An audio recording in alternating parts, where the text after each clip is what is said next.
In this video, I'm going to share with you covers which have worked and which haven't worked for me and why.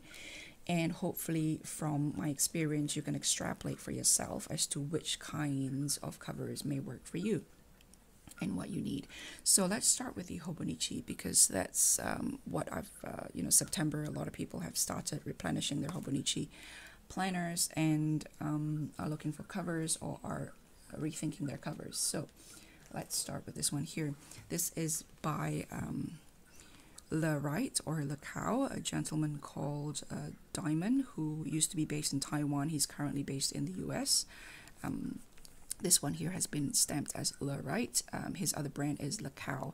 I am so new to him. This is his only product that I have so far, and none of these are sponsored, by the way. I paid everything at full retail cost plus international shipping to New Zealand. I'm not quite sure the differences between the range and the LeCow range, but I fell in love with this particular extremely pebbly leather here.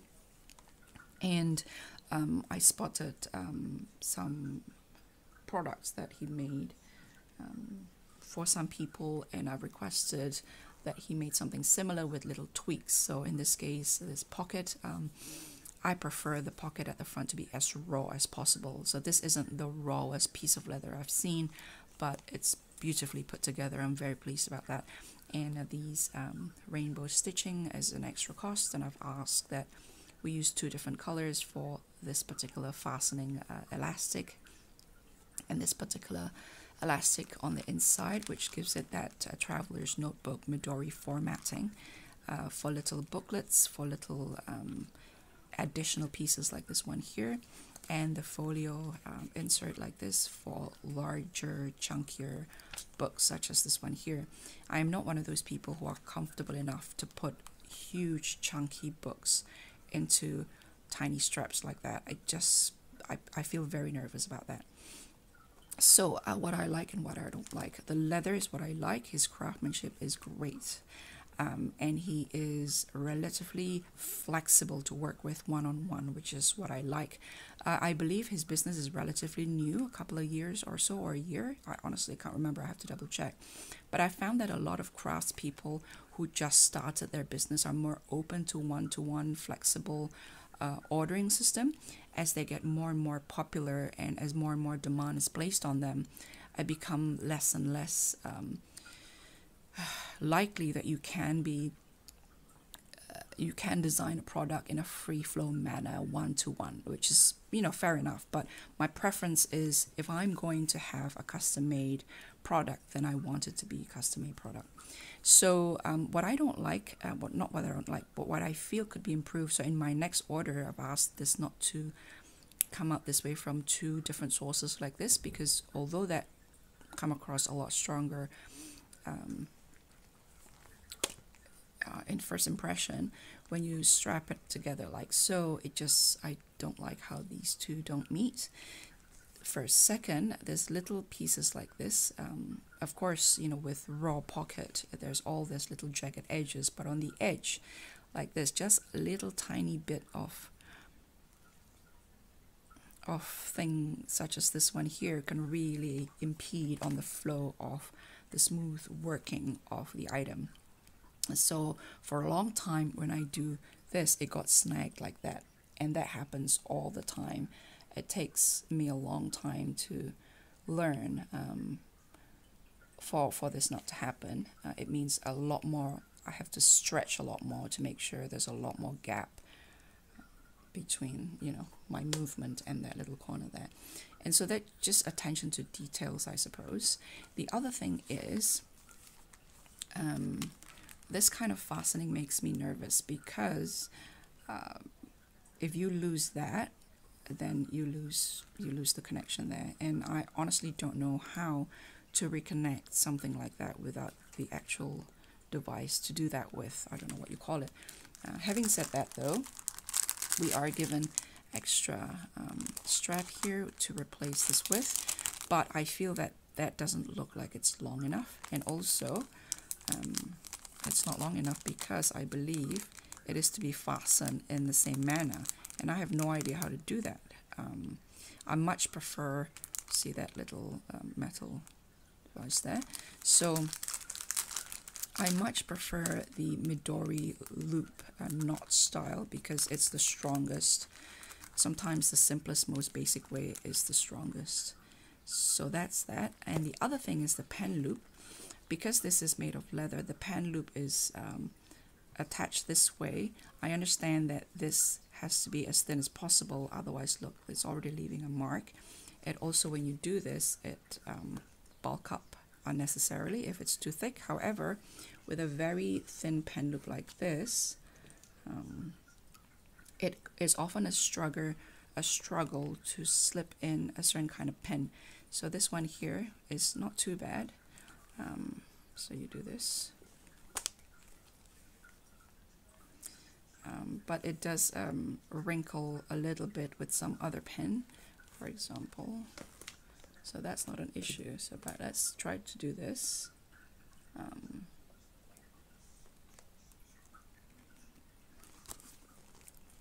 It's fighting because it's you see that it's fighting to get in, and it becomes a mission. So I ended up not using this at all. So in my next order, which is my only second order from him, I am leaving the pen loops. I'm leaving it out.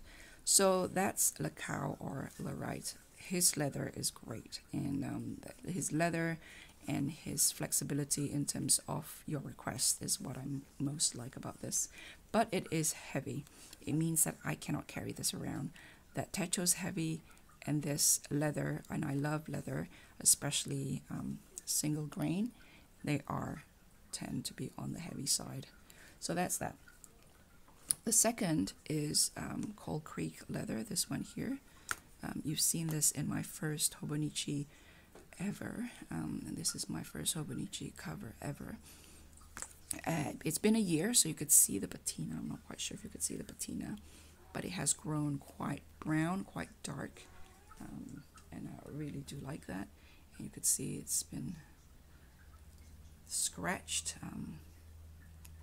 but it is heavy as well.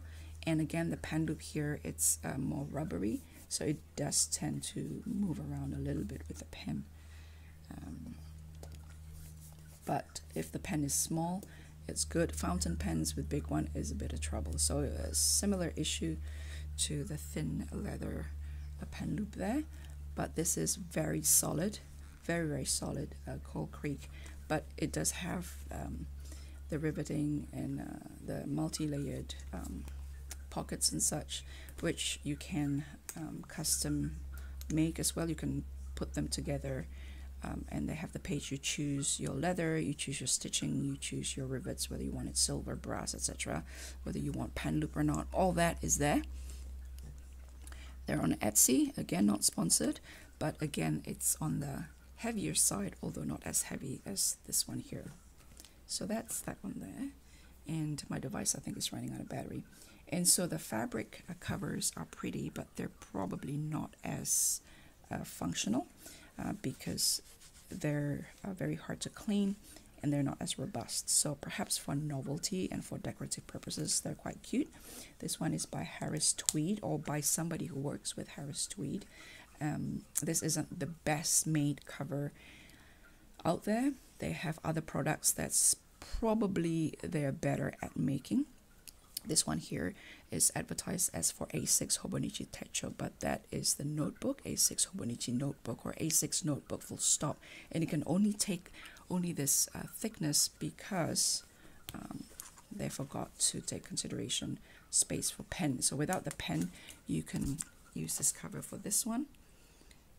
But with pens, you can only use it this much, this thickness here. And so I'm not a fan of this one. I think they made other covers better. They have covers for iPad, for computers and whatnot. I think potentially they make those better. Like this is constantly lopsided like this, and it's irritating me a little bit. Midori, the Traveler's Notebook, they are the best at what they do. It's the elegant, simple design is deceivingly without thought, but this is the most well thought out design I've ever seen out there as far as minimizing bulk and weight. So I can't sing praises enough for the Midori Travelers Company at any size. For the Hobonichi covers, there's this absolutely beautiful fabric by Mina Perhonen, which is also more decorative, I suppose. It's very tactile, but in terms of function, I just don't think they are sturdy enough. And if you are worried about wearing them out, scuffing them, or making them or soiling them, then it can become quite high maintenance.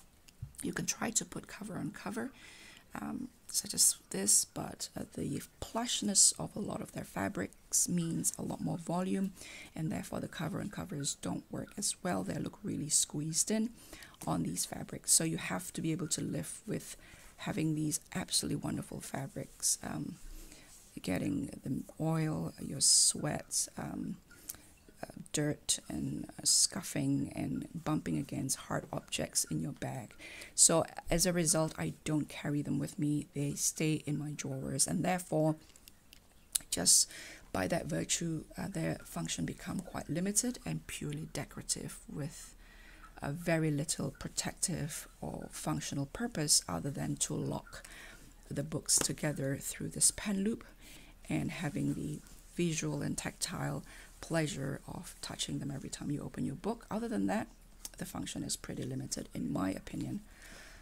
This one here though is probably the most functional of all Hobonichi covers. It's really light. It is made of canvas, so it is relatively waterproof or water resistant. It isn't dirt proof obviously because of the graining there, but it is canvas, and like all canvas, it is what it is. I suppose you can try to wash them with mild soap in a way that you wash canvas, and the cover on cover I feel is a bit redundant. So although it helps to, in terms of ease of maintenance, you can just wipe this as opposed to trying to clean this. It'd be a bit of a harder work. It is very light, and that is a big plus. It balances really well with such a heavy techo like this one, but if it's still too heavy for you, like it was too heavy for me when I travel, a half-size techo, the Avec A6 might be the way to go for me next time I travel. Otherwise, a smaller, thinner notebook like this would work perfectly.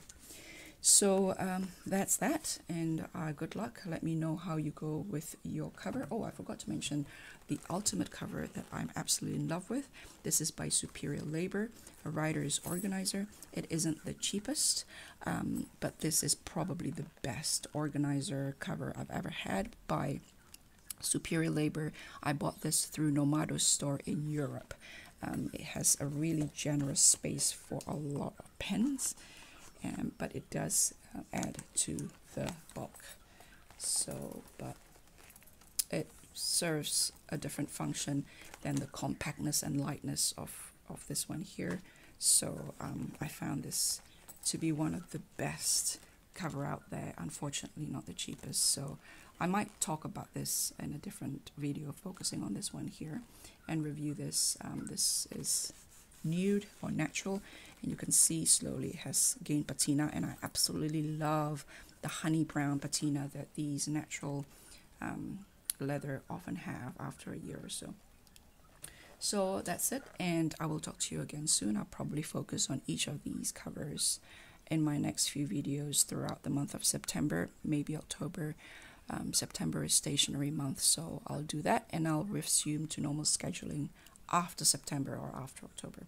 Talk to you then. Bye.